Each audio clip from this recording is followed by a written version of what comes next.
In the case of nuclear or radiological fallout, people living around potential targets.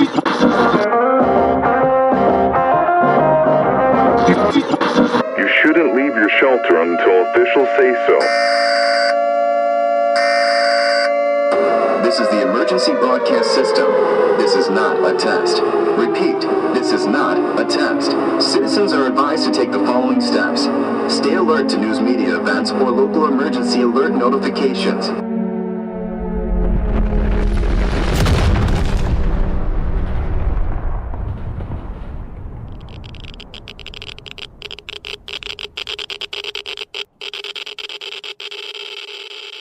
And now, a special presentation from the Big Red Button. Hey, well, hey everybody, welcome back to the Big Red Button. This is our tabletop role-playing game set in the Fallout universe, where each week we push the proverbial big red button of chaos. And in this instance, we actually push the big red button on a nuke. Everybody, tip your hat and raise a glass to, spoiler alert if you haven't seen the last episode, to honkin'. To honkin', everyone. To honkin'. Some out for the homies. 3 honks for honkin'. Honk. Everyone, if you're playing Untitled Goose Game, hit your dedicated honk button right now 3 separate times. Oh, I'll never be able to play that game the same again. Well, I am William. I have the immense pleasure of playing a neurotic British robot. I also play one inside of the game named Gotfree. We are also joined by the walking advertisement for Fallout shelters and Sweet Baby Ray's Beef Jerky, our super mutant, our ghoul, Houston. In many ways, I think I'm just my spirit animal is a sociopathic duck, so it kind of works. There you go. And our... it's like the before and after, like what not to do and what to do when it comes to vaults. Right, that's the advertising. Yeah. Do you want to look like this that's guy? The thing. To not look like this. Do you want to look like that guy? Ironically, when they say, "Do you want to look like this ugly mess?" they point to you, Mr. Winger. Whoa. See, you know, I don't know if you remember this, but I, Jake, got to see a lot of infomercials in the vault that I grew up in, and there was always one guy that was trying to put away, I believe it was called rubberware. I'm making up a new term, that way we don't get sued. And the rubberware would never fit in the cabinet the right way, and it would just all spill out over his face, and it was like, I don't know how to stack things. That's you in this case. Like, oh no, I don't know how to get inside. And then I'm the guy that just has the stackable one where all the lids. Right, yeah. And rubberware is made out of Tupper, right? That's what it was. Yes, exactly. Yeah. Exactly. It was actually made from the bones of my friend Tupper. It was quite tragic. And we are also joined by Alex, who plays our sweet, naive, delicate spring flower, Jake Winger. See, I'm like the spring flower that got trampled on a little bit, and then it was like, see, I got moved from the nice Home Depot pot, and then got put out in radioactive waste. And now I'm like, I don't know what to do. So you went from Home Depot to Lowe's. No, the other way around. Lowe's is the good place. Home Depot is the bad place. And we have Lowe's is Target. Home Depot is Walmart. Wow. Anyone who's listening will know exactly what I mean by that. As someone who's been to a Lowe's baby. Grocery store, you know, it gets a little I have as well. Yeah. A Lowe's. Which confused me immensely when I moved to North Carolina. It was like, let's go to Lowe's for groceries. And I was like, and get 2x4s? Side note for people not in the know, Lowe's was run by 2 brothers, and they owned a grocery store chain and a hardware store chain. And one brother took the grocery store chain. Excuse me, is this real? Took the grocery store chain, and one took the hardware store chain, and one got immensely more successful. Is this real? I did not know this was a thing. Well, and Are you our positive? assistant to the That's- regional manager of that's what I this was told. Lowe's grocery store, the one who thinks that he's in charge and really is in charge of all of this chaos, our game master, Dallas McKinney. How many Hello. lens caps will we open today, Dallas? Who's to say? How many lens caps does it take to get to the center of a Tootsie Pop? 1, 2. It's his teeth breaking off. World will never know. Do robots have teeth? Better question. We can give them teeth. Welcome to Lens Captors. Lens captors. Lens Captors. This story, this whole game has been run by first gen AI because that's all that my brain is. It's just the first one. AI could never. As I've said before, you're the most human brain among us. No AI can be that brain. That's true. This is true. All right, Dallas. All right. Which actually scares me more knowing that. You If it's ChatGPT versus Dallas, my money's on Dallas. got to keep them guessing. You got to get to weird first. So, we last we left off, you guys had gotten in a fight, won, and then were going to be completely overrun by a huge mob of cultist cannibals.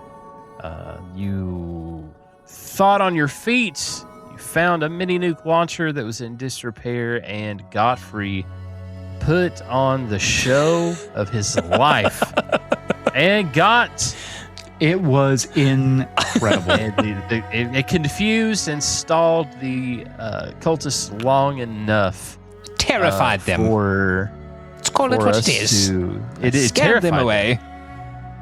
until they realized wrong guy and came back. But you were saved from the cultist mob by a single solitary sacrifice from one of the 7, now 6 brothers who gave his life so that way you guys may live. Rest in peace, Honkin.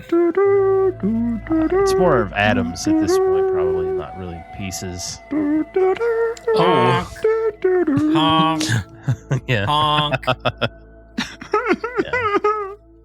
And so you, Gotfree, went scouting ahead because you guys thought you heard cries for help. And as he scouted ahead, And we did! You did. Oh no. it looks like there were probably people being used as meat at some point that had been left in cages. And now that there's no one left, at least no cultists, they're still trapped in their cages in the shambles of what's left of Mitten Point post-explosion. And you guys are on the outskirts of Mitten Point, and there's just Don't like that. lots of destruction, fires, and just trash everywhere. And that is where I leave you guys. If any of the cannibals survive, they would definitely show us their middle mitten finger. That's true. All right.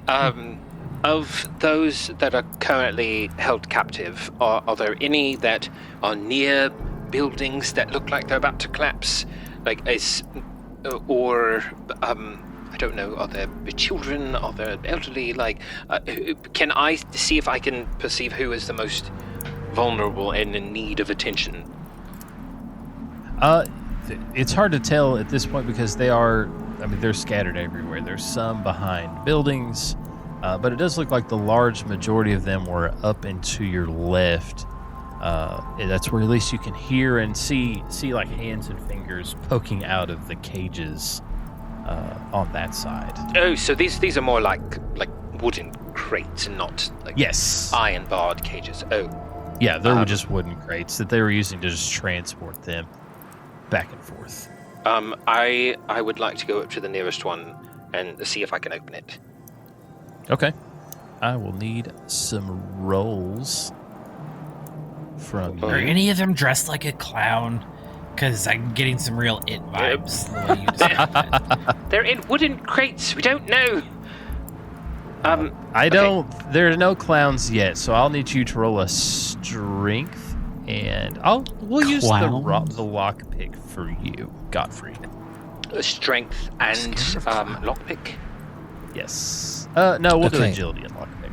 Agility. That makes I more have sense, yeah. I have a 7 in agility and a 6 in lockpick, so I need a 13 or lower. Gotcha. Ooh, and I got a 15. Oh, boy. So close. Okay, an 11. 11. All right. Let's So go. you First draw. you put your Because no one did it. spindly little claws inside of the locking mechanism on the outside of this crate. Derivative, but go on. And it pops loose, and you're able to pull what under all the dirt and mud is an elderly man inside of this cage. Hello, sir. Sir, are you all right? Can you hear me? I'm a little shaken up. We were all waiting to be eaten, and then all of a sudden there was a giant explosion, and it looked like the sun came up, and it just threw us all about. But it looked like we weren't going to get eaten, but we thought we were going to be trapped to starve to death inside of these cages. I'm so glad you guys could come. All I can hear right now is the shrimp telling us true story from a Shark Tale, and my sister had a baby, and I took it over, and she passed away. And the baby I was lost all thinking its of legs and its arms. the old man journalist from Gravity Falls. How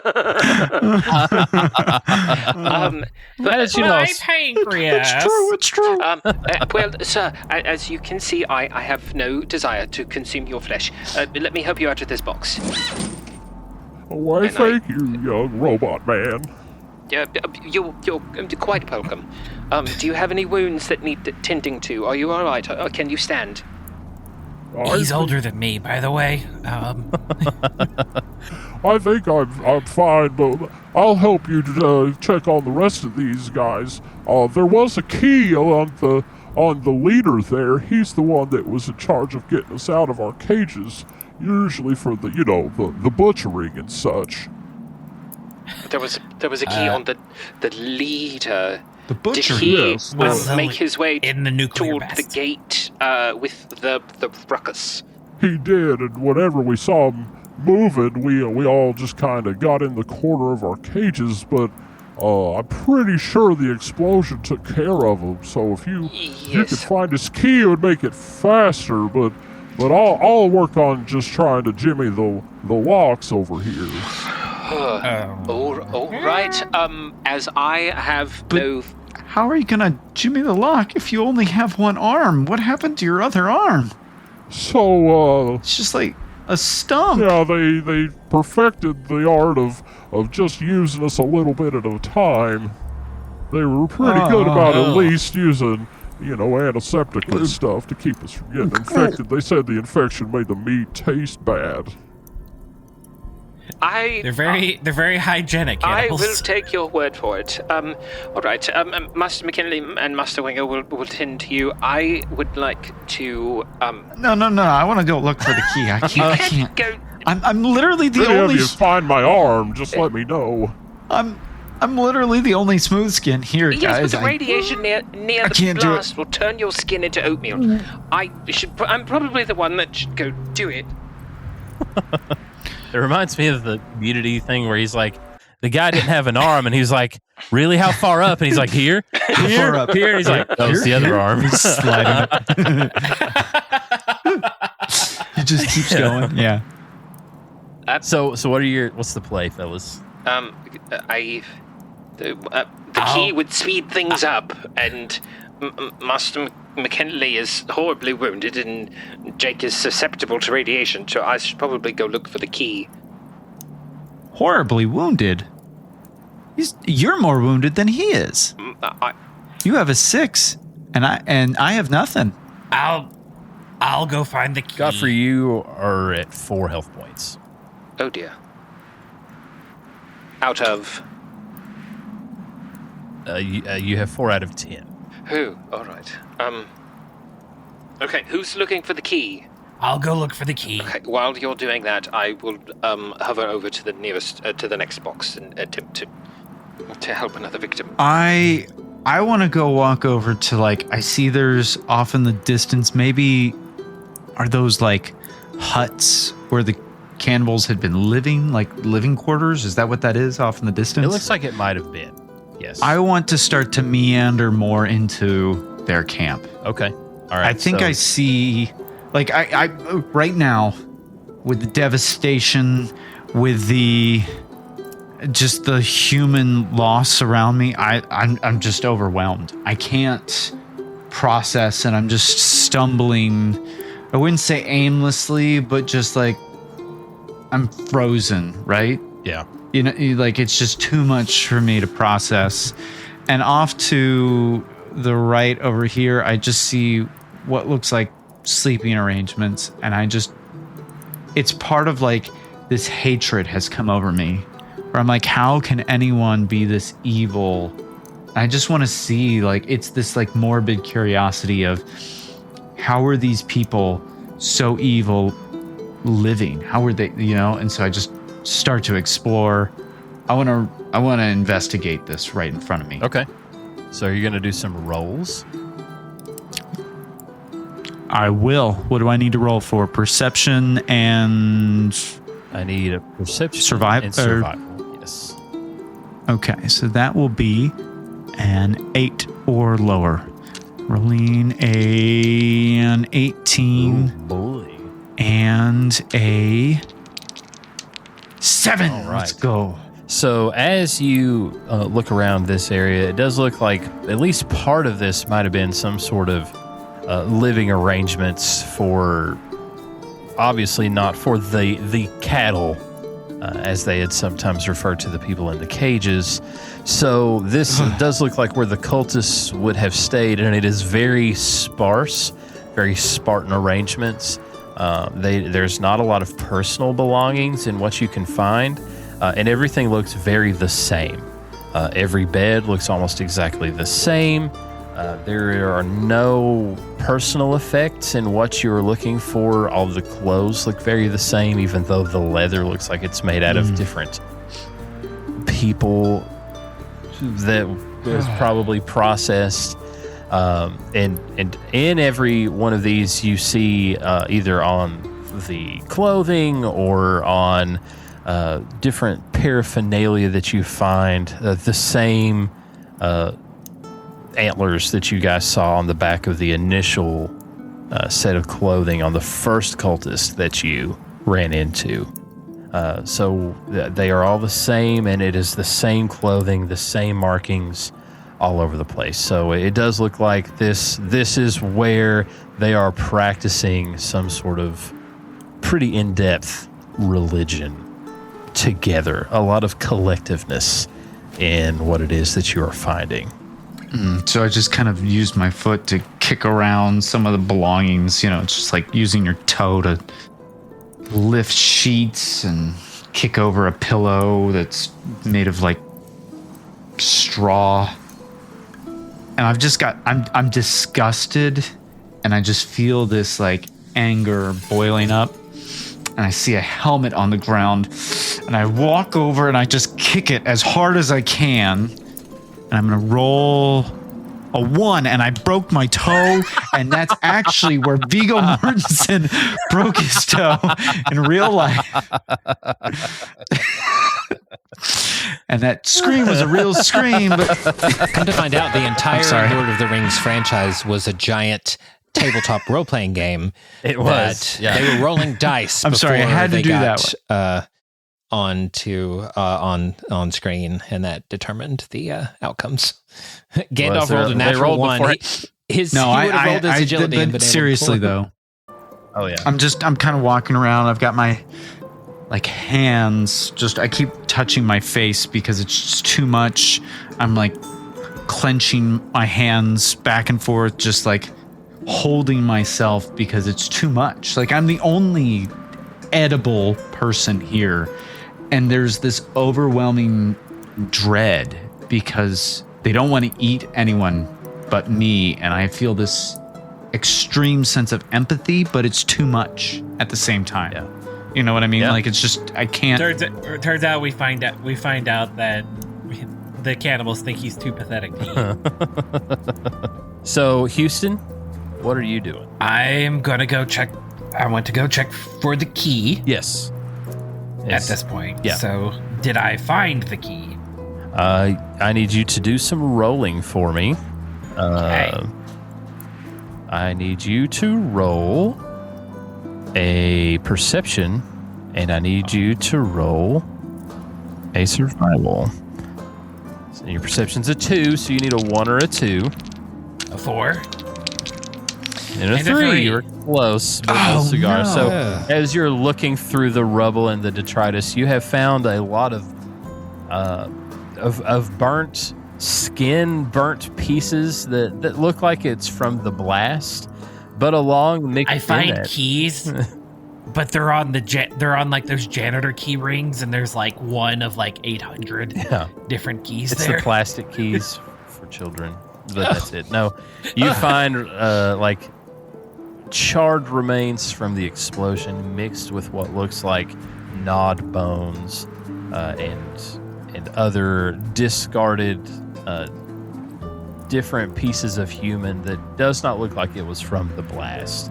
As you're looking around, do I see anything that would tell me that's Honkin? No. What? There's No. Oh, he's smithereens, bro. Okay. He is probably atomized. If I was a betting man, which I am, I would say he's atomized. Now he might also be blue now and live on Mars, but that is a very, very small chance.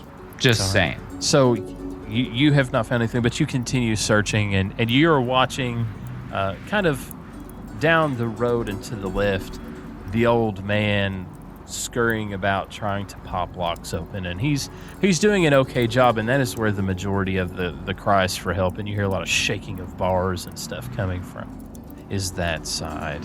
Gotfree, what is it that you're doing? As Houston went to look for the key, I was helping him to open boxes and free captives. Yes.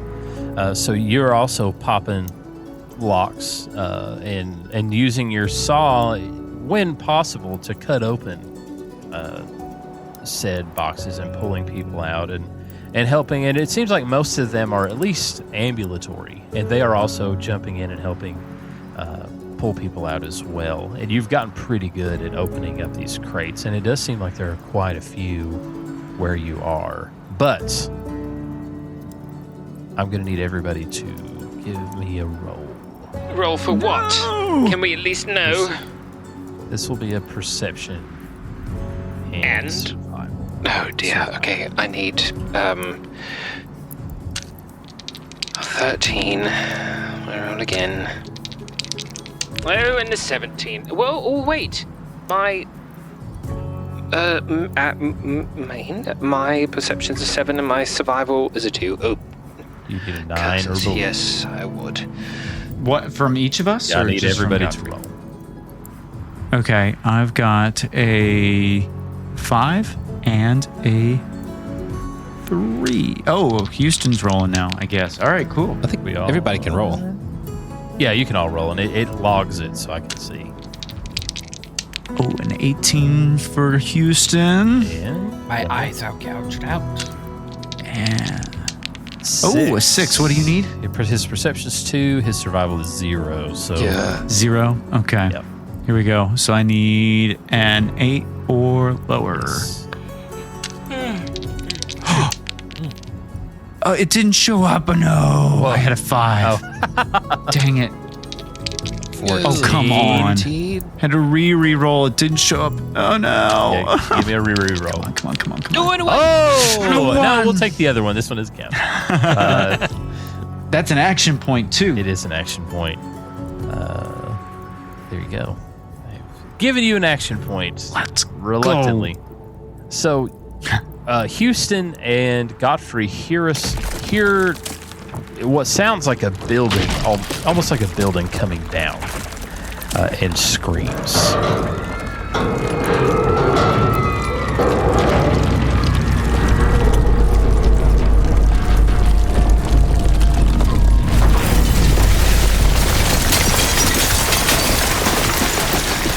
You look over, and out of the rubble, the side where the elderly man was pulling people out of cages, across the road from you, fairly far away from all of you, at the edge of perception, something rising out of the rubble. And what you see first are antlers, large antlers. And then you see just what looks like a just mangled, it's got patches of skin and gore on it, skull of a rad deer or some sort of deer. It looks almost way too old and different to be a rad stag. So this almost looks like it predates the bombs dropping. But as it's coming up out of the rubble, you also see bones and just meat hanging off of the body of whatever this is. But then you hear a whirring sound. And as it rises completely and pulls itself out of the rubble, you see what looks like power armor underneath of all of this blood and gore and detritus of this creature. What was it? Was it real? And so the creature, whatever this is, gets up, stumbles a little bit, and all you see is the old man fly across the road into the rubble on the other side where Jake was doing his searching. I watch a body just ragdoll into a crate in front of me. The wood splinters, and the man looks up at me with pleading eyes. I stumble backwards because of the force of him landing in front of me. Guys, I think it's the Wendigo. I think he's real. That was something from mythology. You're gonna tell me that thing in front of us that just threw a person is a myth? You three have interfered for the last time. And so you see him in his bone-covered metal fists punch through another crate, drag someone out, and throw them forcefully at Gotfree. Gotfree, I'm going to need you to make a roll. Agility to duck out of the way. Okay, all right. Yes, so this is an agility. We'll do agility and athletic. Yeah, well, it doesn't really matter. I got a 20. Oh, boy. Okay, so you take the full force of the body that was thrown at you square in the middle of your carapace, and it knocks you to the ground, and you do lose a few 2 health points. I'm down to 2. So Gotfree is down. He's spittering, sputtering. Smoke is pouring out. Now, I'm going to need Jake and Houston to give me another perception and survival roll. Houston rolled a 2. Another 2. 2 successes, attaboy. All right. So Houston rolled 2 2s. Okay. So Houston, because he kind of, nobody threw anything at Houston, so he is still kind of focused solely on the creature that you guys have not really been able to identify yet. And so as he's looking, and he is gigantic, he's ominous. He is just covered in rattling bones and just all kinds of leather and different things. But underneath of it, it still looks like it is just actually old generation power armor. And it also looks like it is horrifically damaged. Because if you guys recall, he was standing fairly close to the blast when it went off. Oh, this and is so the shape. Yes, this was most likely the shape that turned the tide of the horde. And so he is, as he's standing, he is also shaking quite a bit because it does look like the power armor is not faring well. And if you look very closely, which Houston has, The skull is over what looks like a person's head, and it does not look like there is a helmet underneath of the ceremonial Wendigo head. So the only thing between that person and the rest of the world is the bones of the Wendigo. Would they have made that like voice without the helmet? Who's to say? Who's to say? Anyway, We do so not action points can be. And where do I see my action points? Is it a group pool of them? It's a group pool, and there are 6. There are 6. Okay, and I have 3 luck points. You do, yes. So action points you can use to do different things. Action points can be used to add extra damage. So you can add extra damage dice, take extra major action, take an extra minor action. You can get information. You can buy D20. So if like this is an extra risky roll, sometimes you have to roll more than one D20 to be successful. Okay. And that's how you do that. Or to reduce time. Okay, and then the luck points. What do they do again? Ooh. So luck points. You can spend a luck point to introduce a helpful fact or detail. It doesn't have to be a full thing like that. I can't lie, but also don't have to tell you everything. You can spend a luck point before you attempt a skill test and use your luck skill level instead of something else. Lucky timing. So at the start of any round, you can jump your initiative. Like you can go first if you want. Now you don't get to go twice, but you can go first. Or you can also re-roll dice in a dice pool by spending luck points as well. So I now the 20 was a critical failure, so there's no re-rolling that one. No. Okay, yeah. But if I'd gotten like an 18 and a 19, I could have spent a luck point and re-rolled. Yes. You could re-roll one of those per luck point. Yes. Okay, gotcha. So Houston rolls a 2. Houston rolls a 2, and that is what gives him all of that information about what he sees. So this is a giant creature of some kind. Obviously, there is power armor involved, but it does look like he is not doing as well as maybe he would like for everyone to perceive. Is there anything like a critical spot that is leaking, like a point of failure? Or his uncovered head. It's just more bone on bone.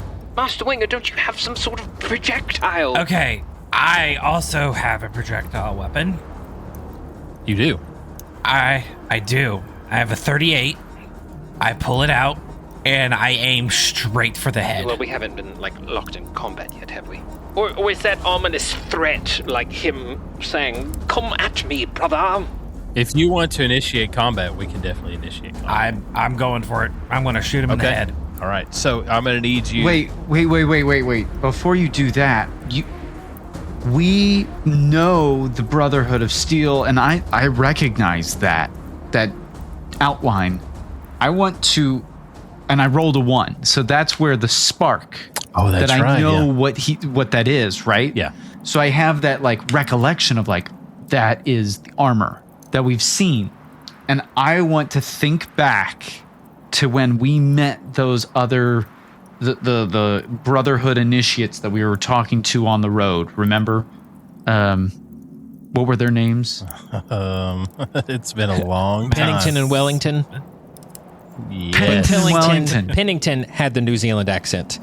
Wellington did not. Yes. Okay. I want to think back to conversations with them. Oh, This will be a flashback moment again, editing, where I'm going to do the ripple. Thank you very much. I want to think back. This is a callback. Ripple.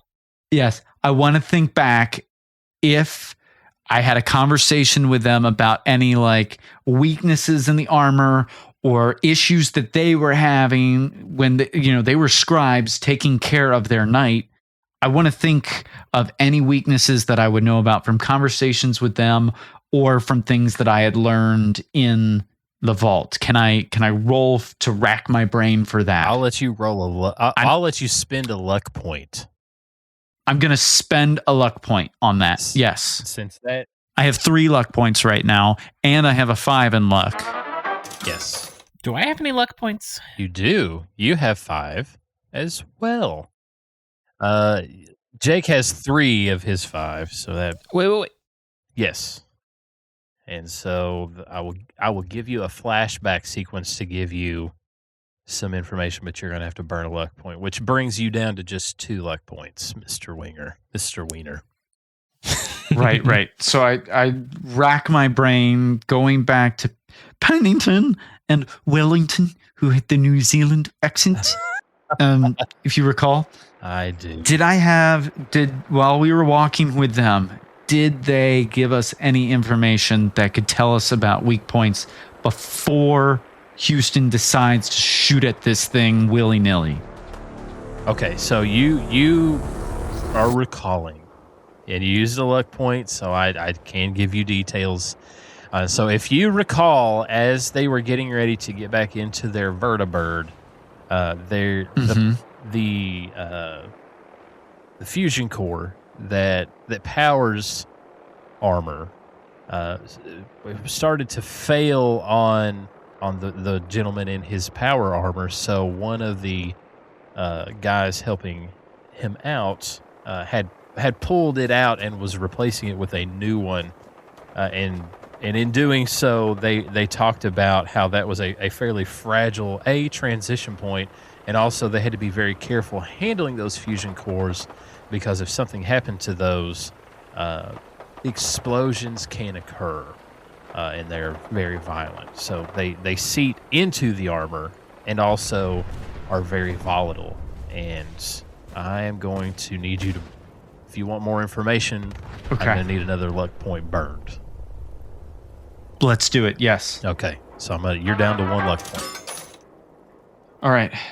So also, You feeling lucky, punk? in your just Yeah. endeavors, in your learnings in the vault. But hold on. Yes. Can we back up a little bit? You do the voices for Pennington and Wellington, And I was please? trying to avoid that so... That's the whole point of why I brought them back up. I know, and I was I not wanna- anticipating having to do those voices today, and so I tried to Too avoid bad. them. So, in learn... I spent a luck point on this. I deserve to get Dance, monkey, dance. Yeah. All right, you are down to 1 luck point, and I'm gonna... Wait, but you're not gonna give me the voices? No, I'm Are going we to. really I'm going keep to. this in? But I'm going to make Okay, sure okay. that you regret spending this many luck points at one time. I only spent 2 luck points. You don't sass So- the game master. Yeah. So as you were watching, Oh, I'm sorry. Only Gotfree's allowed to It's sass the musicals. game master and break the 4th wall. Pardon me. Oh, are there listeners present? Oh my goodness. Hey guys, do you think Dallas should do the voices? Hold on, let's wait. Dora the Explorer style. Wait for it. If you think that Dallas should do the voices, say, yes, Dallas, yes. Wait for it. I can't hear you. Oh, wow. That was really good, audience. Somehow I think this is making your case worse. I think we should do that was from really now on, good, audience. Anytime we do rolls, there's not going to be roll sounds, but I do want us to address the fake audience, like in Blue's Clues and in Dora the Explorer. And just awkwardly pause. Yeah. Oh, okay. Yeah. Do you see any clues? Swiper, no swiping. Watch out that we find out that the Wendigo is actually Steve. Yeah. Oh, that's where he went. He skidooed in here 200 years ago. Yeah. The Nick Jr. corporate lawyers are coming after us hard. Wait, no. Are you going to tell me that all of the feral dogs that we had to fight, was that Blue? No. It was, and Bluey and Bingo. No. Nope. Nope. Not doing that. It was the whole healer family out there.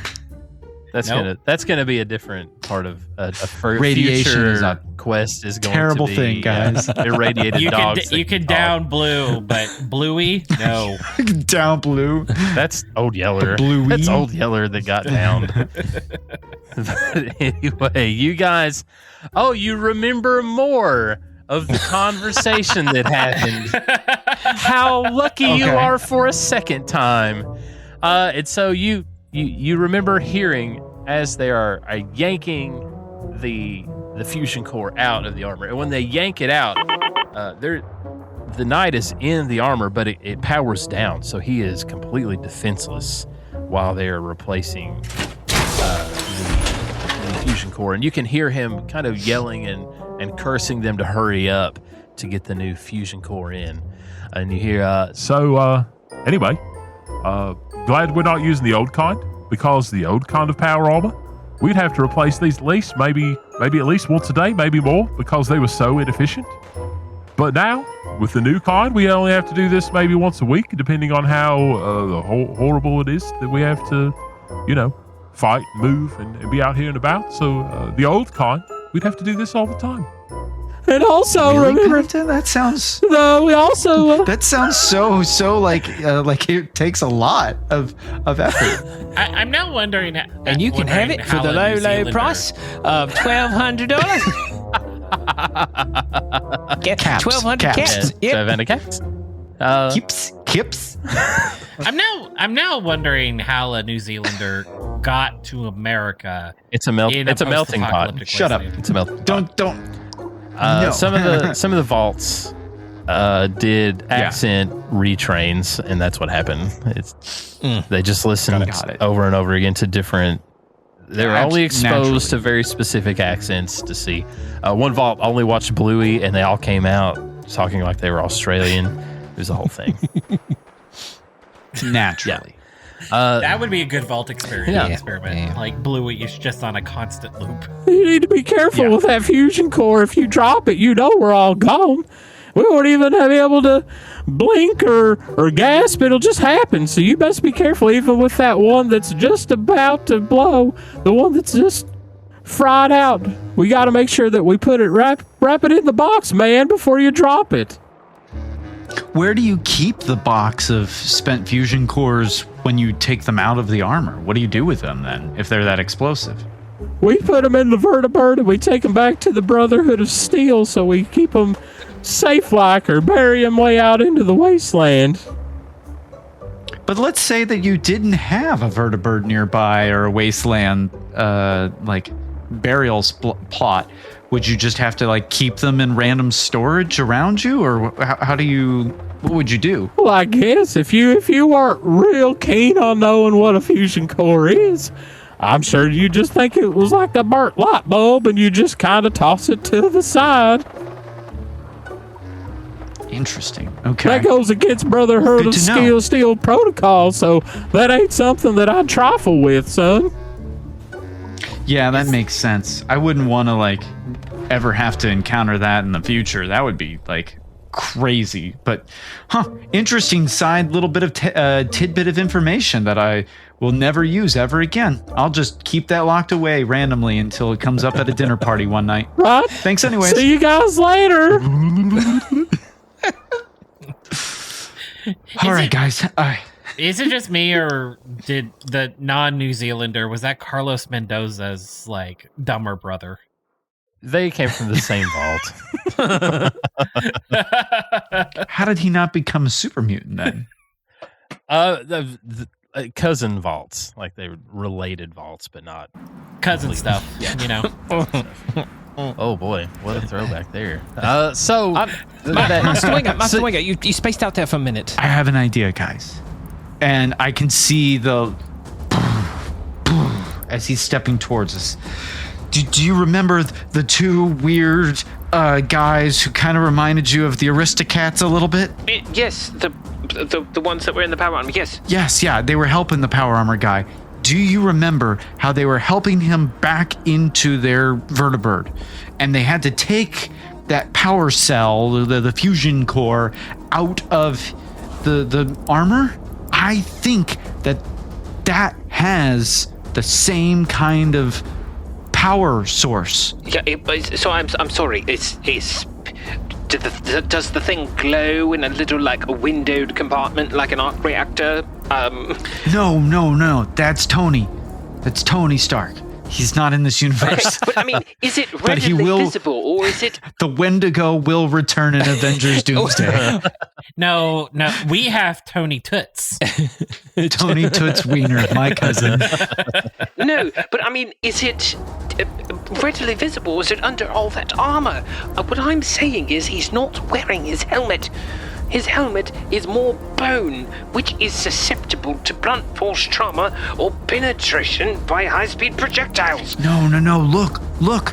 It's like a power. The armor that the He's Brotherhood taking people too long. had. I just go and start. No. Houston, stop.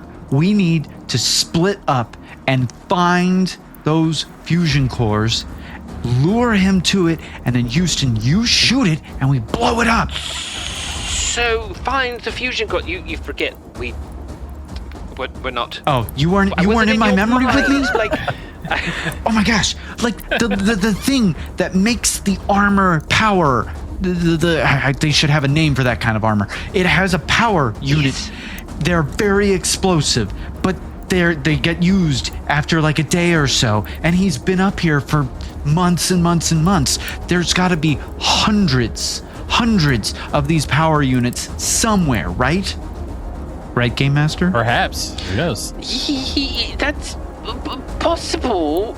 Yes, but he's bearing down on us now. Yeah, he's getting ready to pick up another person. He's and trying throw to it. kill us now.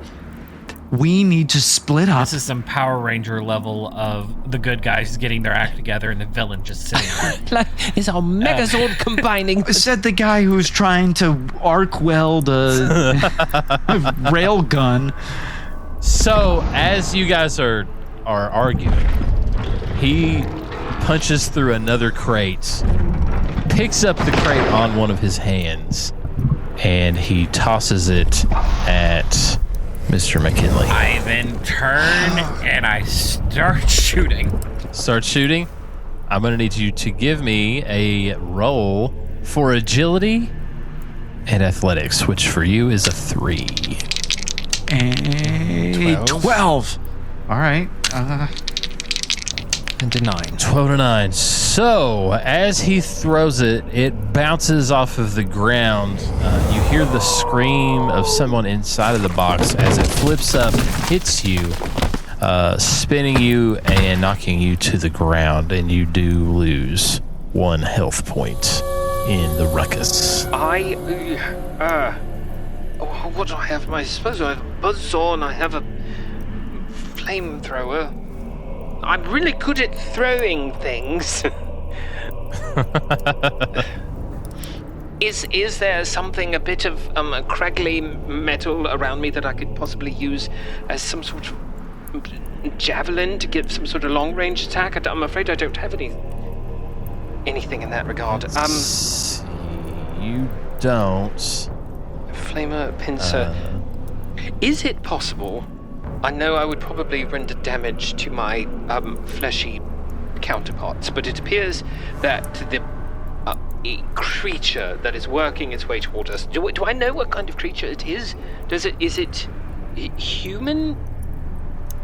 It does look like it is a human in power armor. In power armor. It is covered in bones, flesh. Could I possibly fire some sort of like debilitating frequency that would render him disoriented or like drastically affect his hearing? I do have a speaker You can try. that I could short circuit. If you do that, it's going to be risky. I'm going to make that.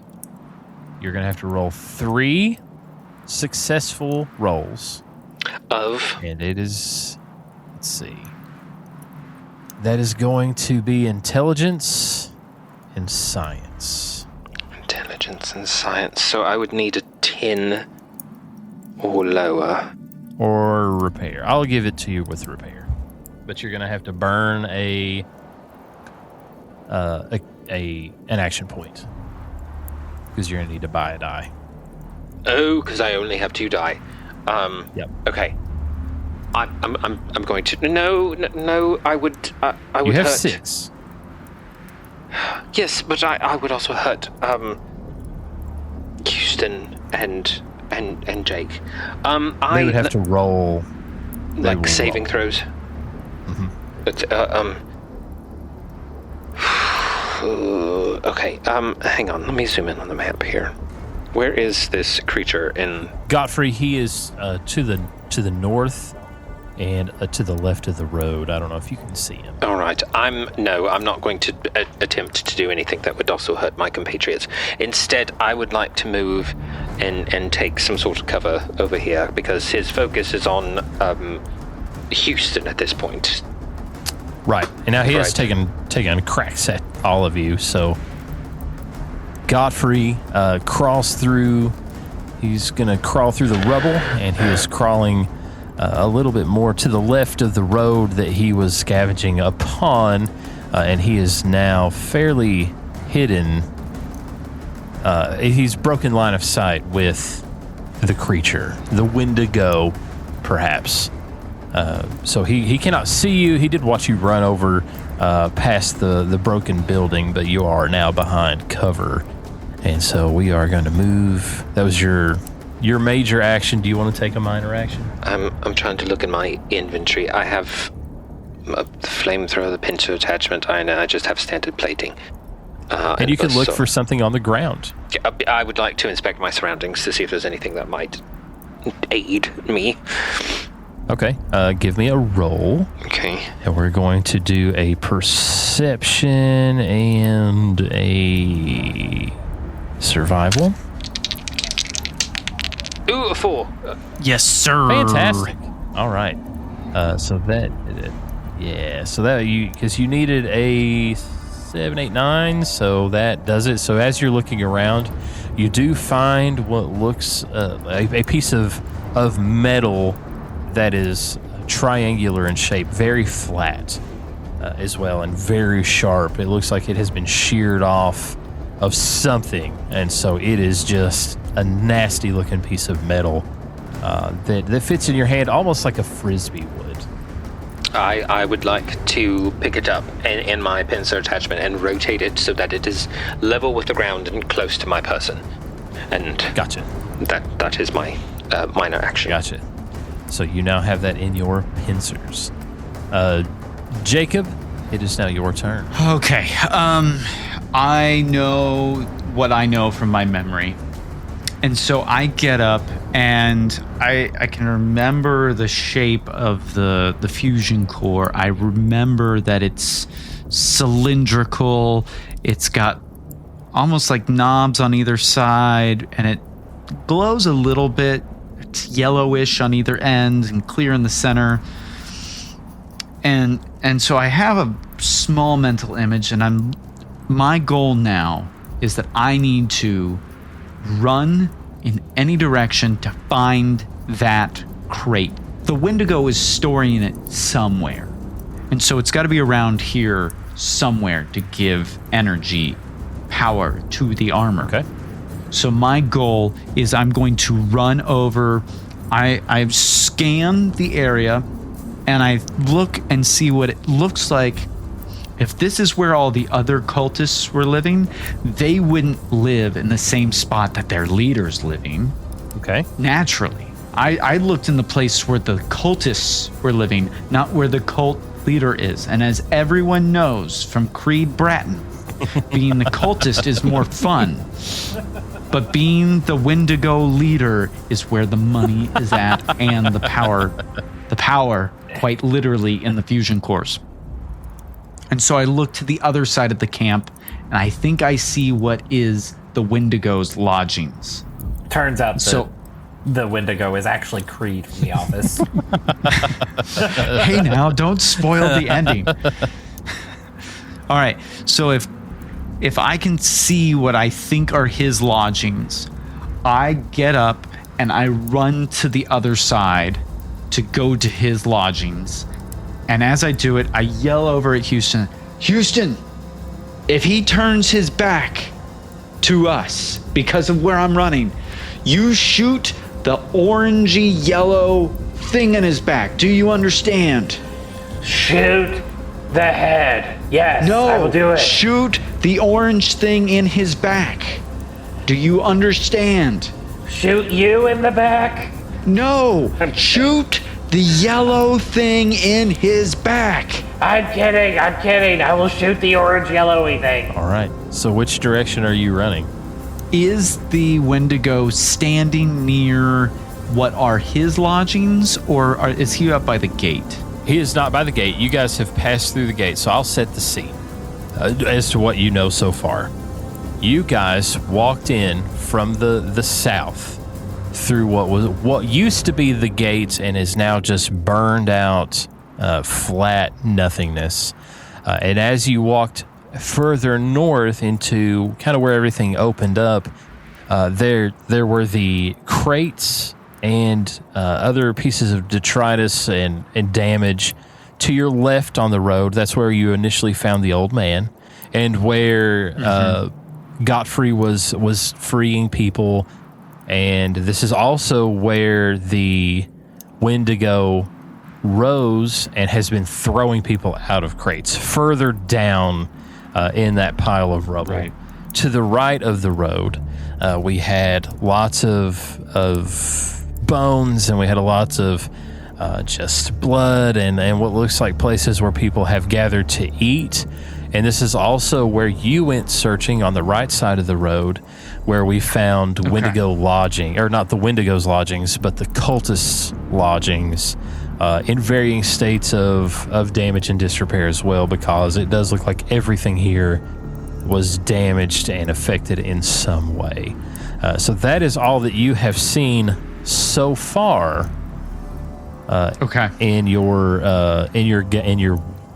your endeavors. Now, further down the road, it does look like when you guys walked in that this road dead ends into almost a cul-de-sac. Probably at one point, maybe even pre-war, that this used to be kind of the dead end to maybe a subdivision or some sort of end of a town. Yeah. And there's like a house over there? Yeah, there was something past that. You guys never made it far enough beforehand to see. Before he started throwing stuff. Throwing things. When he started throwing things, you were deep in the lodgings. Houston can see down the road. Gotfree can no longer see down the road because Gotfree has run to cover and is kind of placed himself in a place of sneak with his newfound weapon. Here's my plan. I'm going to run towards the end of that cul-de-sac, the end of the road, the little loop up at the end. That way I can get the Wendigo to turn away from my friends. And as I start running, I want to go all the way to the end of the cul-de-sac. Okay. That is my I want that to be my major action. All right.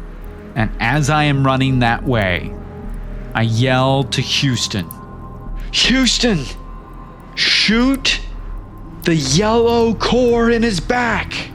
Shoot the yellow core. I pull out my gun. Wait, I'm still running. So I start running.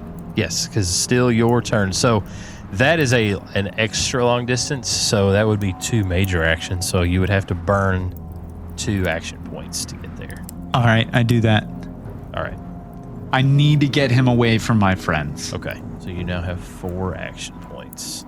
All right, so that is the end of Jake Winger's turn, and it is now Houston's turn. Houston has he is now firmly planted onto the ground because he did take a hit from the crate with a human inside of it that was launched at him that knocked him to the ground. Now he's sprawled out amongst the debris in the middle of the road, fully exposed, and it is his turn. After I collect myself from the debris and the fall, I hear Mr. Wingers I hear Mr. Wiener's voice about the yellow thing on the back. I grab the gun, and I start to shoot. Well, you're prone on the ground.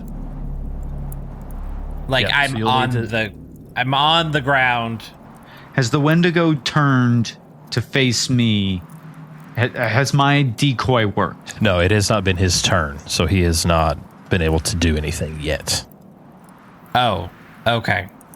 But his skull, his Very much face is unprotected still- skull. Yeah. Okay. Okay. I do Fine. what I originally planned to do. I shoot the skull. I'm on the ground. I shoot the skull, from the ground, sort of like as in many ways I'm like falling and I grab the gun. Well, in the mid-fall, I grab the gun and it's this epic action shot. It might be a little more stable if you, I don't know, come up to your knee. Stabilize the shot. He watched too many of the Quick and the Angry franchise. It would have been so much better if it was an alliterative franchise, but whatever. Right. I'm so glad it starred the Stone. In my mind, everything happens in slow motion. Just So let's see here.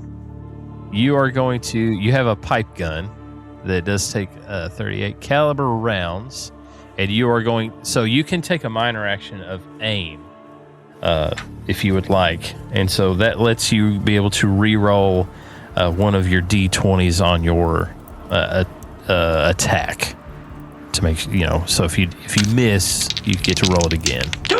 Natural one. Let's go. Well, Hero. Well, we're doing combat rolls. Combat rolls are a little bit different, so What?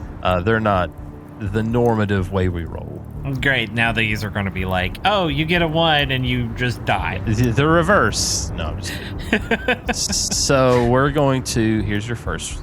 This is your combat roll. That 1 didn't mean anything. Dag nabbit. No, it did not. No. What? Yeah. Because you roll separately, and so you did use aim, so we get to roll one of those again. Natural one. And you hit him. There you go. You hit him, but you hit him in the guts. Oh, Wait, isn't that where his fusion core is? Did it No, it it's on find his back. like the purchase between the armor and it actually wounded him, or just go ting and bounced off? Oh well, now we get to roll damage. oh. You did 2 damage to the Wendigo. So out of his 25 hit points, you have done 2 damage to said Wendigo. No. Cult leader.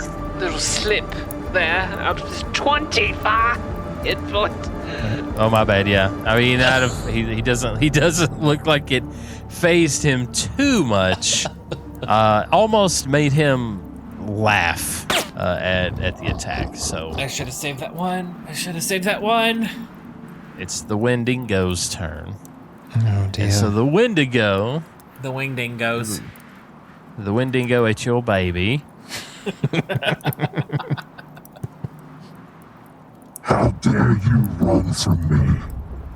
And so the Wendigo turns and he pulls out his weapon, which is an improved long laser rifle. Oh, And he takes aim at Mr. Winger. Come on. Okay, so he does hit you. Oh boy, this is a lot of dice. No. That's a lot of dice. Oh my gosh. All right. He hit you for 4 damage.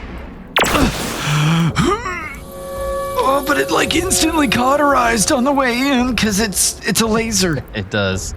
So this, yeah, he shoulders this, and it looks like he uses this to hunt with because he uses this with just deft expertise, aims and fires at Jake as he's running, and one of the rounds hits him square in the back as he's running, and it makes him stumble as he's headed towards this damaged structure at the end of the cul-de-sac.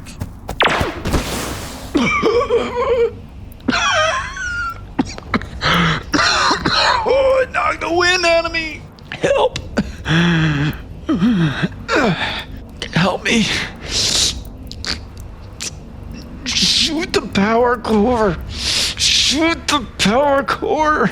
Gotfree, you hear this from your cubby, but you do not see what is going on, and it is now your turn. Can I how much can minor actions be movements? Yes. Minor actions are aims, move, take a chemical, all those things. Because you can make a move and then you can make an attack. So I would like to move into line of sight of the quarry. Okay. I would like to how many action points do we have between all of us? We have 4. You have 4. I would like to spend an action point to aim. I believe that was a minor action. It is. Yep. So that is just 1 action point. Okay, I would like to spend an action point to aim. And given my throwing abilities, I have this sharpened piece of triangular steel in my pincer grip. I would like to attempt to throw it at the fusion core, which is now visible on his backside. All right. So since we do not have, we're going to just use regular rolls for this one. So I'm going to use your strength and your throwing ability, which your strength is 4. Your throwing ability is a 0. What? And I'm also going. Yes. Since when? I didn't choose your stats. You did. He slingshotted a rock. Yes, but I also rolled natural 1 whenever I did that, so it was perchance. All right. I'm also going to make this because of the distance. You have to land 2 dice. I have to get a 4 or lower on 2 of the 3 dice. Yes. Okay. Oh, here goes number. A 2. Come on, Gotfree. I love that so much. Come on, Gotfree. Okay. Come on, Gotfree. Help. Wait, a 16. I'm going to burn the luck point, and I'm going to re-roll that one. Yes. Okay. All right. A natural 1. A 1. Let's go. Throwing abilities. There's going to be years of bardic inspiration about my throwing abilities. People are going to write that I hurled the sun across the sky. How did you do that? How did you manage that? Dallas gives up. Oh my gosh. I don't like that. Not that I was actively rooting against you or anything, but You were. Hey, I actively root against them all the time. Please tell me that this is rewarded. It has to be, doesn't it? So, as you have to. You can't. Don't set him. As Gotfree putters out of cover, he sees floating down a black piece of almost like silk, and he grabs it and he ties it around the top of his dome. And he looks down and in the piece of metal, and he sees his reflection, and he feels what feels like real emotion. Something not in his programming, something deeper, something more. And in that reflection, he sees the mayor, he sees the sheriff, he sees the gentle hands assembling him on the assembly line, and he knows that this is for all of the people who came before, and perhaps all of the people that will come after, that treated him as if he was a real person, that maybe he has more humanity inside of his dome than any other person may ever have. And that fills him with such hope that his apertures shut. They close all the way. And he starts spinning more than he's ever spun before. And he spins. Pieces of, bolts start flying off. And he lets go of this piece of metal. And it goes, and as it's going, it hits the wall of the building beside it and bounces off. And as it bounces and arcs, it lands directly in the middle of this fusion core with this bright explosion that drops the Wendigo to his knees. And you hear just coughing, and there's smoke billowing out, and it has caught fire. And so you just see this skull with horns and just smoke and fire coming out of the middle of it. But as that happens, it opens up, and you see whoever was inside of it pulling it off and crawls out of the suit. And starts crawling towards the woods. It's your all's go. Wait, we're out of combat. It's out of whatever you guys want it to be. We are no longer in the cycle of combat. He is crawling towards the woods. And because as this happened, Jake is very far away, and you two are fairly close. I prop myself up on my elbows and I go, "Get him! Don't let him get away." I speed toward him. And so as you speed toward him, he is making his way. He is to the tree line, and he is coughing blood, and he sounds like he is not doing well. And then you hear a rumble, and you look up into the woods, and what looks like the trees move. And out of the darkness, out of the trees, it looks like 2 trees have uprooted out of the ground, but it is not trees. Oh no. But it looks like antlers. No. This is what we get for spending that luck point.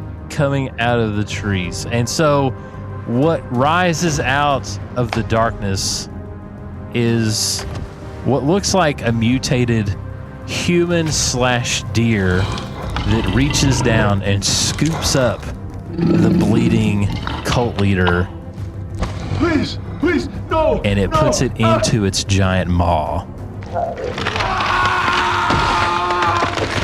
And then you hear a roar. Your move. Guys, Run! We just run.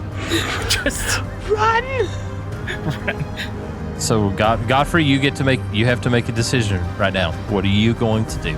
Are you going to run? Going to stay? I'm not leaving them behind. They have flesh. The one that I'm going to run to Master Winger.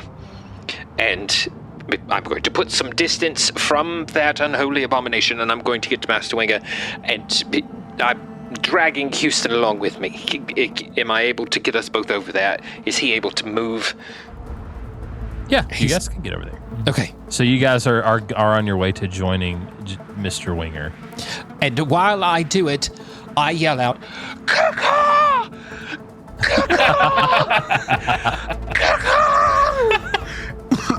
isn't that his way of saying it's safe? I don't understand these signals anymore. I don't know anymore. Mr. Winger, so the beast turns to look solely at Mr. Winger. We need to get in here ASAP. So I move into is this a shelter area back here? Would we be blocked from his vision as we head further north? Well, he looks at you and you see his red glowing eyes and you stop. you can't move. And you're not sure why. But you hear a whisper and your stomach growls. You feel hungrier than you've ever felt in your entire life. And you hear a whisper from that sounds like it's coming from everywhere and nowhere at the same time. And the whisper asks if... Are you hungry? Yeah. Yes, more than ever. Oh, my head. How is he doing this? I can take care of that. I can take care of you. You'll never hunger again. Oh, my head. I should make you the new leader, the last leader. He was weak. He was worthless. You defeated him. You should take his place. No. I can give you all the power. I can feed. I can fill. I can make you more powerful than you ever imagined. Am I able to ascertain whether or not this is coming from, like, eye contact? I'm going to need you to give me a perception and a medicine. So perception is 7, medicine is 8, 9, 10. So I got a 7. Okay. Roll one more. 9 and a 10. Okay, so a 7 and a 10. You do perceive that it is coming from the creature, and it does look like he is staring solely at Jake, and Jake is staring directly at the creature. And Jake, I need you to give me a roll, and this is a level 2 difficulty, so they both got to make come it. on. Is it also for medicine and perception? Okay, so perception, endurance is a 7, and medicine is a 3 and a tagged skill. All right, so if I get 1 here, it counts as a double success. Yes.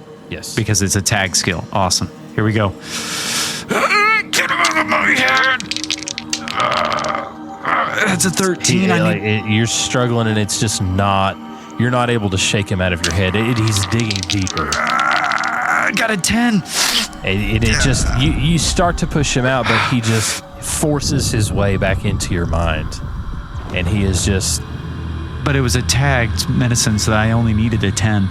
That was a 7 and a 3, and it's tagged, so that should count as a success, right? So you does count. So you're able to push him out for the moment, but you still can't. I can't fight him off fully. Oh you my gosh. can force him out of your mind. You can't hear him any longer, but you cannot move. And it does seem like he is about to try to force his way into your mind again. Houston, shoot it. Help! I go for the gun, and I try to shoot at it. I'm going to move. While Houston's doing that, I'm going to try and move directly in between the creature and Master Winger. I feel I'm locking up. It's like a cramp that is taking over my whole body. Brain cramps. So, Houston, are you trying to shoot at it? Is that what we're doing? At least as a distraction. As a distraction. Okay, so I'm going to have you. We're going to do a regular roll since this is a distraction. So let's do a. If I get a natural 1, does it kill it? It does not kill it. It does not kill it. An 11, because we're going to do an agility and small guns. So you have to get a 2. Oh, and a 19. You do let off a shot, but it cracks off into the woods, and it doesn't look like it affects him in any shape or form. He is just deadlocked, fighting Jake in Jake's mind. Can I hover up in between and break the eye contact and, like, fire my flamethrower a couple of times? You can. Are you going to... Like, toward the creature, obviously not toward Mr. Winger, but just enough to provide visual stimulus to redirect Master Winger and to break the line of eye contact. You can, and I'm going to make this one also a level 2 difficulty. Of what? We're going to do agility and big guns. So 3, 4, 5. Wait, I have a 7 in agility. I was looking at the wrong person. My bad. A 7 and 0 in big guns. That 0. means 7. he was targeting us. Okay, so both of them have to. 7 or below. Okay, hang on. I'm going to roll the second one. No, that's a 2. I'm going to spend a luck point and I'm going to roll another one again. Come on. Okay. Yeah. Oh boy. It's 14. So you launch your flamer into the air, but because of your heroic spinning move of death earlier, it malfunctions and just kind of sputters a little bit. Gosh. And so, as you're fighting, Jake, I'm going to need you to do another roll to resist. So I need another 10 Yes. at least. Twice. Yep. All right. But if I get 1, it counts as a success because it's marked. does. Here we go. Come on. I got a 4. Oh, all right. So you resisted. You still can't move, but you've resisted. Help, please. He's in my head. I can't move. Help me. And so you hear. Does that sound convincing, by the way, or do I sound more constipated? It could be both. I don't know. Okay, okay. It can be both. Yeah. So you hear thump, thump, thump. Little Peanut, close your eyes. And you see Klaczynski just launch himself through the air, and he uses his red power fist and just punches the Wendigo in the face. And the Wendigo breaks eye contact, so you're able to move again. And they get in a knockdown, drag-out fist fight. And as they're fighting, it just all of the rest of the 6 boys come to his aid, and they're just crawling all over this Wendigo, tearing it apart, punching it, kicking it, biting it, fighting this thing, trying to break it free from whatever it was trying to do to Jake. On your left. Right? This is our portal scene. In the movie version of our show, this is what David Harbour is playing Klaczynski for sure. Yes. Perfect. And so it is fighting them, but they don't seem to be winning. It pins one to the ground. It throws another one into the building behind you guys. And it is still talking to Jake in his mind. I thought I fought him out. Wait, but I thought we broke the eye contact. We did. He can move again, but he's still talking to him. And he asks one more time to Jake, because Jake still feels that hunger that just will not go away. And he says, Jake, I can offer you the world. I can offer you everything you've ever dreamed of. Shining, shimmering, splendid. Man, we can't take this seriously for 30 seconds. Jake, do you remember your time in the vault? Being pushed around, being lied to. Do you remember being put down? You never have to face that ever again. I can give you unlimited power. You saw the army I gave this man. I can give you that and more. Do you want it? I do. Master no. Winger, fight it. Fight it. You're better than this. what do you want to do, Jake? Fight it. Fight it. Do you want it, Jake? I can't. Push him out of my head. Yes! I got a 1. Natural 1. Let's So go, baby. And that's another action point. It is another action point. I hate it when you guys pay attention to the rules. So you are struggling with this debate and him pushing into your mind, but you're able to channel this back, and you find a way into its mind. And as you pierce into his mind, you make eye contact this time. And as they hold, Klaczynski gets it down on the ground. It's almost like it gives up, and it crawls out of the woods, and it kneels before Jake. And it asks one more time, Are you sure this is what you want, Jake? You will not hurt any of my friends ever again. Tell me why you're doing this to us. This is just who I am. Could this be like an Avatar: The Last Airbender situation where like Jake overpowers the Wendigo and becomes master of the Wendigo? That's what just happened. I think that's where this is going. That's where this is going. Pay attention. Stop thinking up Star Wars references. that's an Avatar reference. But the other one was the unlimited power. Right. I caught it. Yeah. Paying attention. And so the Wendigo asks, You have me. It's your choice as to what you do from here on out. We need to eliminate the threat, but we also need to make sure there's not more. I used the mine tunnel that we built, and I lock him to the ground, kneeling, and I search his mind to make sure that there aren't more out there. What do I find? Okay, so in looking in his mind, I'm looking into his mind. It's almost, there's not a continuity in his mind. So you can see back thousands of years, but it looks like he is in one place for a while, and then all of a sudden there's a change and he's in a new place.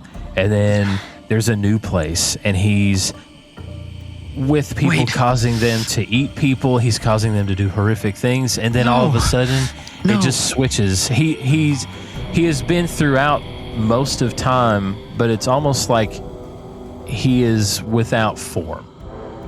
He can just jump from one place to another. And that's what you see. These are in the same way that his mind is a swirling vortex of past and present and maybe future. I can't parse it. I can't figure out each of these pieces that I'm seeing. I'm searching his brain for two particular things. One is New Detroit. I need to see glimpses of New Detroit. And the other thing I'm looking for is glimpses of Carlos, because I need to confirm the safety of both our people and the whereabouts of Carlos. And if there's any hint of either or both, that's what I need to find. And this is all happening within, like in a dream where it happens in a split second. This is just the swirling vortex of my thoughts that I am searching him for that. Right. You see what looks like maybe was Detroit, but it looks old. It looks too new to be as old as it would be now. You see what looks like this area before there were ever even buildings in this area. You see other places that you've never been before, creatures and dialects and languages you don't understand. But it seemed like he was yearning to come back to this area, but he had never made it back here in current history. So I feel a sense of peace come over me, and I know that our people in New Detroit must be safe if he isn't there in his spirit. And then I'm still searching his mind for Carlos to see if there's any hint of him there. Right, and you don't see Carlos ever. It doesn't look like Carlos ever interacted with this being whatsoever. That's good. Carlos is his own minor threat in the grand scheme of things. He's not some spiritual force at work here. And so as I'm looking, it's interesting because I'm seeing this blending of, they look like indigenous peoples dancing around fires and in his presence, and then it flashes forward to women in a circle with black pointy hats, garbs that I've never seen before, and then it flashes forward to men in these suits and ties that are similar to what I would have seen in my time, and then the cultists, and it's all flowing at the same time in what I'm seeing in the stream of consciousness. So as you're doing that, your nose starts to bleed. You start to shake. It's too much. It's too much to absorb. It's too much to try to release. And you start to fade. Like you're starting to get ashen skin. Houston, it's hurting him. You can't have them. You can't have them. I'm going to go up and I'm going to use my buzzsaw attachment to cut off one of its antlers. You can't have them. So you start to cut through one of its antlers, and it's working. You cut off one of its antlers as it screams. Is there a way to lighten the mental load? I'm thinking Guardians of the Galaxy style. They all hold hands. Yes, there's a way to lighten the mental load. I flip the antler upside down and I drive it into its chest cavity.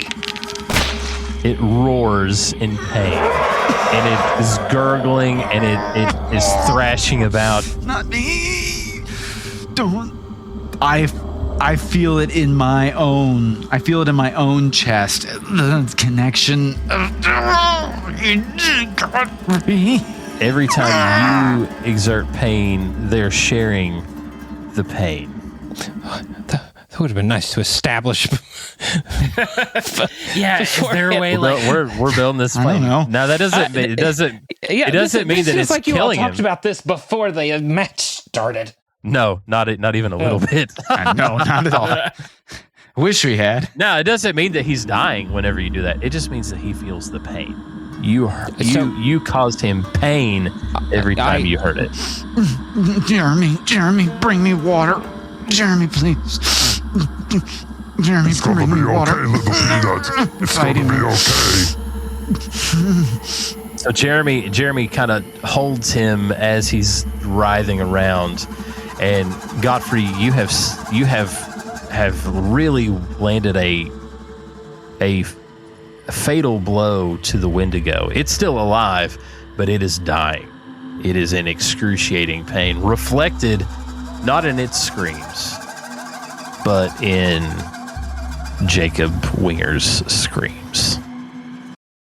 I do want to know when I became a Jacob. This feels like a recent It's just what I do development. sometimes. Okay. I was just thinking. I've said the names enough times that it just goes back and forth. Gotfree, I'm going to need you to give me an intelligence and medicine roll. My intelligence is 7, my medicine's at 3. Oh, I got a 15 on the first one. And an 18.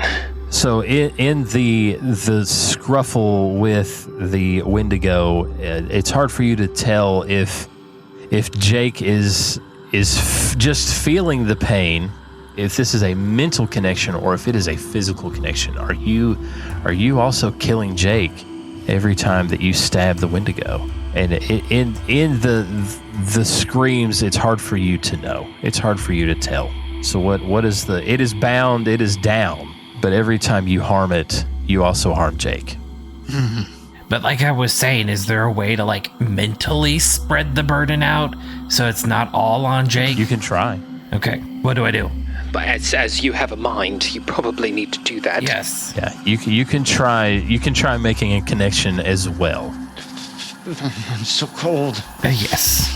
So I go up, I'm so cold, Houston. attempt to make a connection.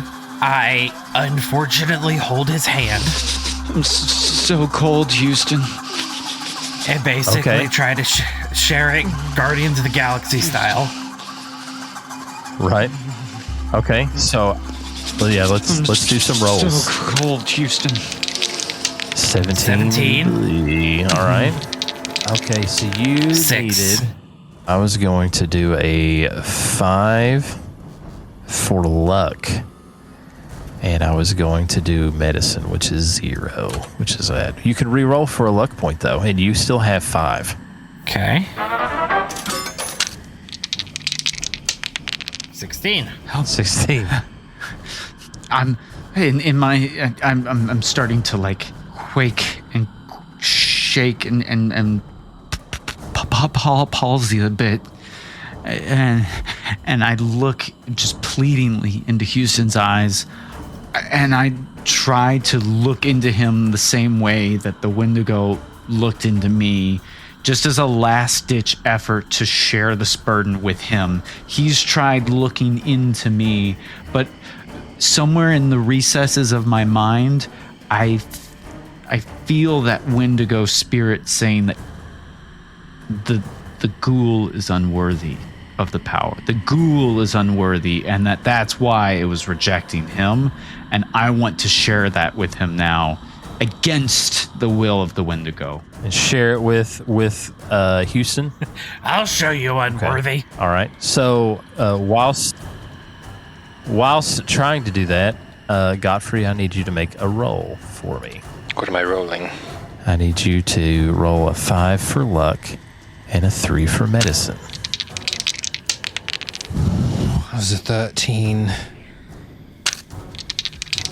One! And a natural 1. One. And an action point. All right, I'll and give an you an action point on top of that. So as Gotfree felt, as he stabbed the Wendigo, he felt absolutely horrific, because he realized that in inflicting pain into the Wendigo, that it was also inflicting pain into his now friend Jake Winger, and it just caused him an emotional reaction that is not likened to a robot's abilities. And as he feels that, he also makes the connection between the Wendigo, Jake, and now the shared experience of Houston.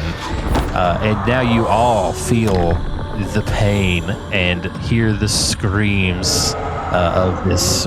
Now that I am inside of its mind, given my processing capabilities and my analysis, can I determine where inside of this creature that this is coming from? If it's coming from its mind, am I able to discern, given that natural 1 of luck and medicine? Medicine.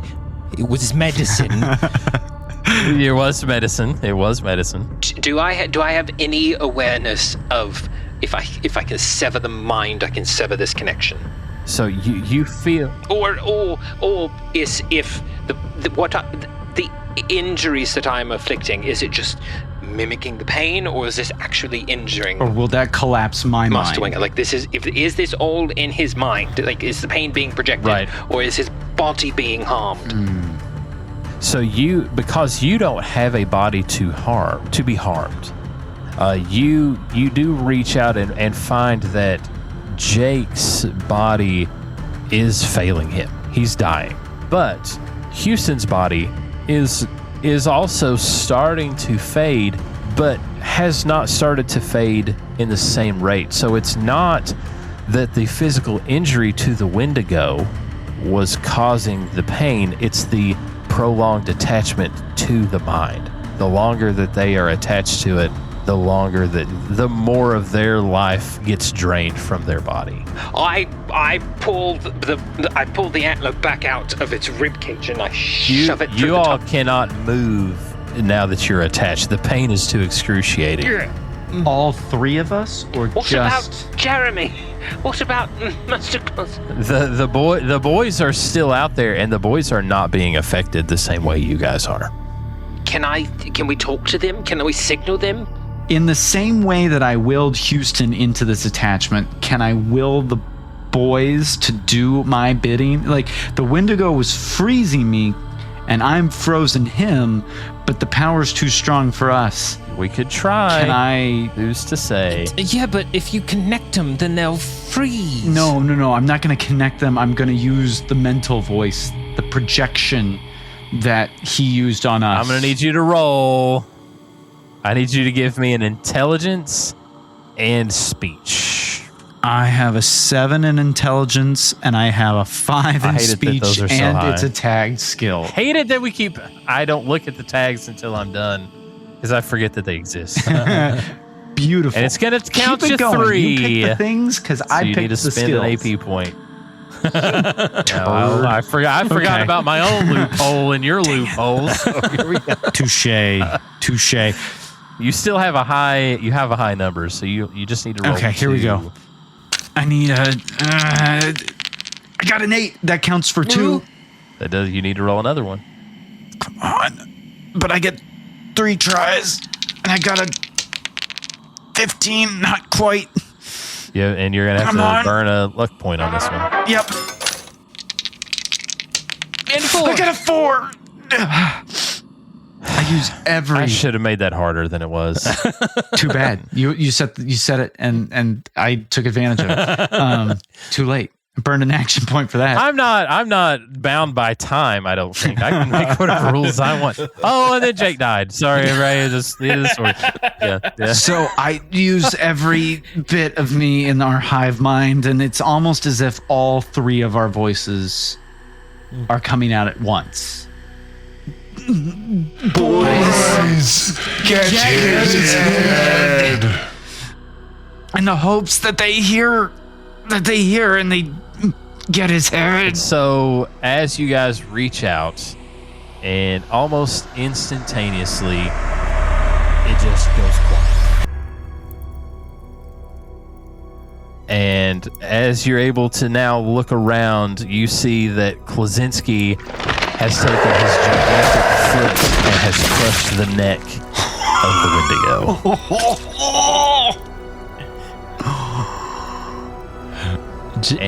Did the Wendigo just get curb stomped? It did just get curb stomped. The Wendigo got curb stopped by Santa Claus. There, it is finished. What was that? I'm just glad you guys didn't see that time in Vegas. Oh, I need a Nuka-Cola, or like 7 Nuka-Colas. Oh my gosh. I'm going to need no one to touch me, talk to me, or speak to me for at least 1 full recharge cycle. Are you boys okay? You know how we keep asking about what's inside Gotfree's container? I felt like I was inside Gotfree's container there. You were inside of Gotfree. Houston, is that what your thoughts are like all the time? Because that was weird, dude. They were revolting. I wasn't going to say that. He kind of helped save our lives. I think I'm drooling a bit. What happened? I've been in a lot of sentient creatures in my time, but that was the worst. Oh dear. All right. Can we? I'm going to pull out a tiny little broom and try to just start sweeping the dirt. So the boys come out. One of them puts a blanket around Gotfree. They're not real sure. The only one that if it doesn't even need to be. Mine. I appreciate the gesture. And they start just kind of bringing, food and water. Some of them are ripping open cages and getting people out of the cages, but everybody just kind of seems to be lost and just kind of meandering about, not real sure what to do next. But the Wendigo is laying there just crumpled. Its head, it's the bone exposed head is just laid to the side. Its tongue is lolled out of its mouth. It's missing one antler. The other antler is sticking out of its chest as it lays there and just slowly. I go and I pull the antler that I used to mortally wound, at least, this Wendigo out. Take the buzzsaw attachment and I cut off a piece, I should know, about 10 inches long, and I pop it into my storage container and just keep it. I go over to it. I was going to see if you're gonna wear it. It's. I might be planning on attaching it to my dome, and my horn. You're a real unicorn, Gotfree. And my horn will pierce the sky. Do any of you have a weird, like, iron taste in your mouth? Like a weird aftertaste? Oh, all the time. Oh, yeah, I guess you All the time. would. It's one of my knew it. many. I have a sorry. severe. I mean, I used to have a severe iron deficiency, but that was for other reasons. Until your blood congealed. Yes, it turns out he got the name Ironing Pin from his iron infusions that he got from his horrible iron deficiency that caused him to stay in all the time. Mr. Claus, I don't know if in your vault you had a chiropractor, but that's not how you're supposed to adjust a spine, bro. And that's not funny right now. You saved our lives. We're eternally grateful. Yes, thank you, Mr. Klosinski. I did what I had to do. I'm gonna go over to the Wendigo, because supernatural being, you never know if it's actually dead despite being in many pieces, and just try to confirm that it's really, really dead. Do you just like nudge it with your it's Nudge it, kind of like how a chicken, will flail as it's dying, that sort of thing. Just want to make sure. Just make sure. So as you nudge it, it does let out like a gaseous sigh as you poke it one more time. But that's all that happens. Okay, just double checking. I didn't know if it would smoke would rise out and be smoke monster, and it's a whole loss. We haven't made it to season 4 of Lost, where they got really lost in the plot of that one. But so you guys have killed the Wendigo, and you guys are and this seems to be the end of the cultists, because you not only have killed their physical leader, but you've also defeated the real Wendigo, whether it was beast, hallucination, real Wendigo. You have saved these people, and in a long line of people who have been hurt, harmed, eaten by these people. You have saved the ones that were here, the men, women, and children that were still in the cages. And it looks like, there's still a whole suit of old power armor, sans one helmet over in the corner that is powered down. The boys are here, and they're still patching themselves up, helping patch up the folks that they have pulled out of the crates. And they just look kind of lost and sad, and they have all gathered around Klosinski. And you all, outside of your wounds that will heal with time, you now have some mental scars that you're also going to have to deal with the mainly from my mind. Right. It also being attached to this creature, and so now you're free of this threat, and the threat that had posed to the people of your town of Dust Ridge who fled to New Detroit. So what is it that what are you going to do now? Are you guys going, now this only applies to Jake and Houston. There's some power armor sitting over there that could be taken back to Dust Ridge to be repaired. I want to take the power armor because I want to spray paint it blue. Are you going to be a blue Power Ranger? Is that what you're going for? I knew it. You are the last person that I would trust with power armor. Becomes a Power Ranger. I become a mythical creature in my own right with my Wendigo horn. Right. And I'm Doonice. I haven't changed at all. I'm still just here. The power armor is not in working order right now, but you can ask the boys if they want to.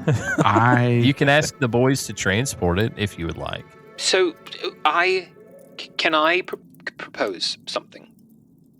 Yes. The threat seems to be subsided, at least for now.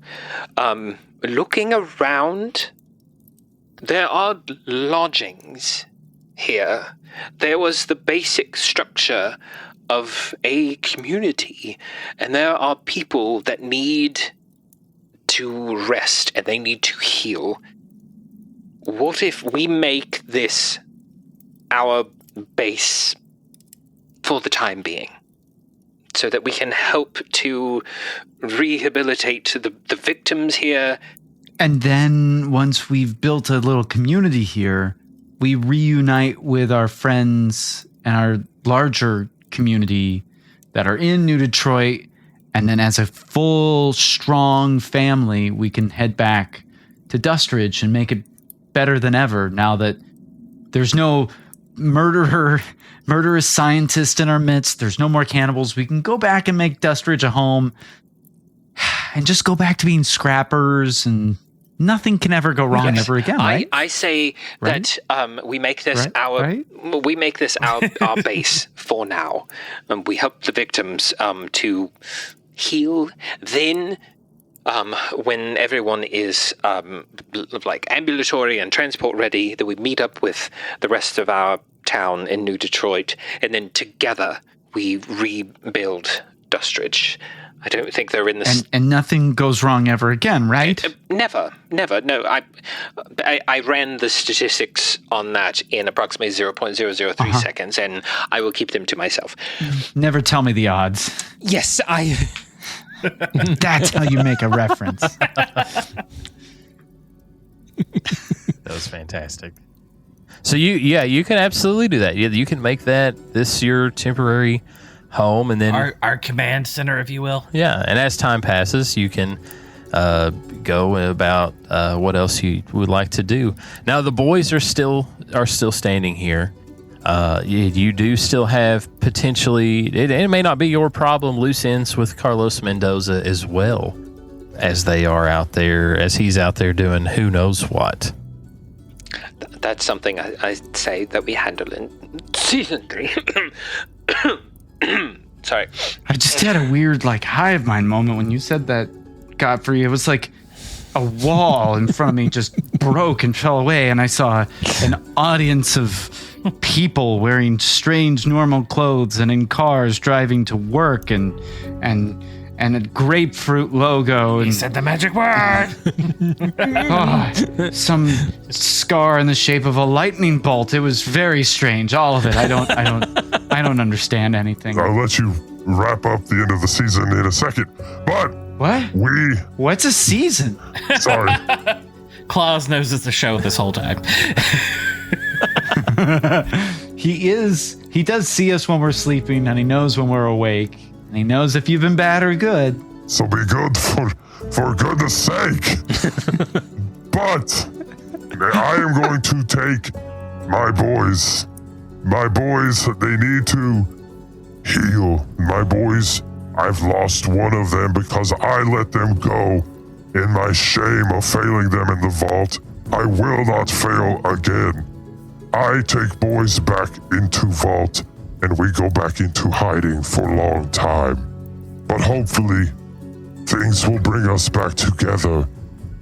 May not be today, may not be during this season of life. It may be another one. But I love you boys, and if you need anything, remember hang lights in tree, and we will come. Yeah. Thank you, sir. And I walk over and I grab Jeremy's leg, which I can barely get around with my arms. Just grab it real tight. Okay, little peanut. It's okay. Thanks, Jeremy. He pats him on the head, and his I'm gonna neck miss you, buddy. pops a little. But also, wait a second. You're like one vault over. I could come see you. I've got a Pip-Boy. I've got a Pip-Boy. I could just come visit you in your vault at some point in the future, right? Only when Quest allows it. Okay. Okay. Listen to new radio broadcast. It will lead you to vault. Your I'll do that. Harrowing assistance has been truly. We would not be standing here if it were not for you. I'm not standing, I'm hovering, but we would not be here if it were not for you, and for that I am eternally grateful. It was honor to meet you, Metal Man. You are more man than we ever thought would be.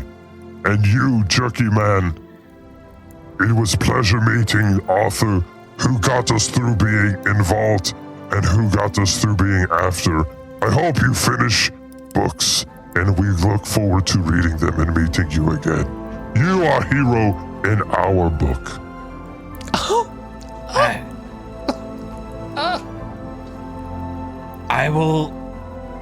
I will do my best to finish Condo of the Lizard. We must go now. We also look for poetry left behind, but we leave you with this one poem from our lost friend. And so they fold a piece of paper that one of them had tucked away, and they hand it to you all for one of you to read. Friends here. Me here. Big world out. You smell like home. Like campfire.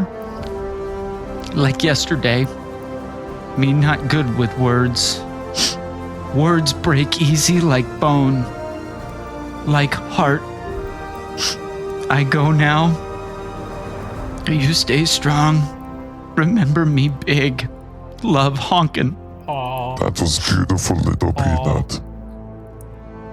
And so as you guys kind of gather around to look at this poem, it wipe a tear from your eye, some oil from your aperture, and you look around, the boys are gone. They just disappeared into the night. Didn't even break a stick as they disappeared into the night. And they are gone, leaving you to help rebuild Mitten Point. Do they have another brother named Stealthy? That's the secret one that got kicked out. But to rebuild Mitten Point with the help of the people that you guys helped out of captivity. And thus ends campaign 1 of the Big Red Button. I'm still standing, slightly better than I've ever Well, I'm still alive. That has to count for something. I did not anticipate all of you living. I did not anticipate the Wendigo dying. I did not anticipate a lot of things there, but here we are. This was a Stranger Things ending. You know, everybody lives. was anticipating the worst, but I'm. Well, I guess I could drop the accent now. Oh no, Gotfree, I miss you already. For now, the next campaign will be right around the corner. Okay, all right.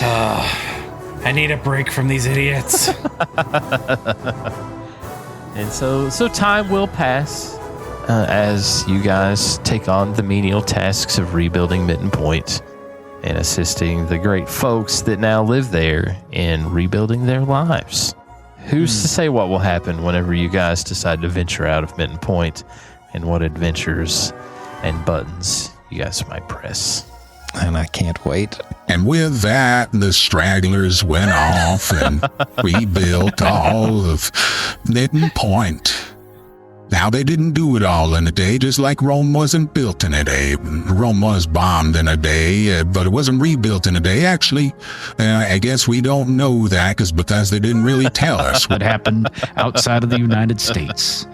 But the boys made Mitten Point their home for the foreseeable future while the Stragglers rebuild the next campaign of the Big Red Button.